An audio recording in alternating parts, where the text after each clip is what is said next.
সোহালে ফুলা মানে 200 টাকা হলে স্কুলে যাবো কইছি। ফুলা যে কই গেল মোবাইল কিনে দিছিলাম, মোবাইল কিনে বিপদে হয়ে গেলাম নাকি? ফুলা যে কই আছে, ফুলা খুঁজে খাইতাছি না, ফায়াল হয়ে দিলে। আব্বা আইতাছে নাহি দেখো তুই বেসায়া ওই আইতা দাদু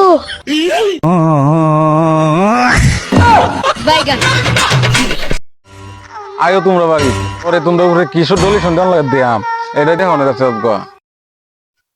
স্বাধীন আজকে কি কামড়া করিয়াছি আব্বা তো দেখিয়াছি স্কুলের নামে 200 টাকা আইন নাই রে পিবা যে খেলবা বই উঠছি আব্বা তো দেখিয়াছি না আব্বা তো কইছে বাড়ি তো যাইবা দিত না চললেছে আমরা সব তুল যাবো না যাইম কি করবাম অনেক একটা কাম করবাম আব্বা টেঙ্গোকে ধরবাম আব্বা মাফ করে দেও আজ মোবাইল চালাইতাম না জীবনে ঠিক আছে গন্ধ তাড়াতাড়ি আব্বা বলো যাই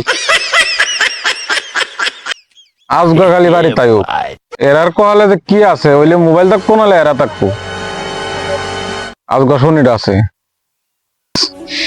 আপনারা নিজের সন্তানকে মোবাইল কিনে দিচ্ছেন, আপনারা ছেলেরা কি করে না করে ওটা দেখেন না, ফ্রি ফায়ার খেলে না করে এটা দেখেন না। সে এখন কিন্তু মোবাইলের মধ্যে অনেক অগ্রহণ হইতেছে, ঠিক আছে? আপনারা ওই জিনিসটা সবসময় মাথায় রাখবেন। পোলামেন্টে মোবাইল দিবেন কিন্তু সে সঠিক ব্যবহার করতেছে কিনা সেটা দেখবেন। আপনাদের কাছে সেই কথাই রইল। আর আমাদের ভিডিওটা যদি ভালো লাগে আমরা আরো অনেক সুন্দর সুন্দর ভিডিও বানাবো। আর আপনারা যদি আমাদেরকে সাপোর্ট না করেন তাহলে আমরা ভিডিও বানাতে পারবো না। আপনারা সাপোর্ট করবেন যাতে আমরা সুন্দর সুন্দর আরো ভিডিও বানাতে পারি। ধন্যবাদ।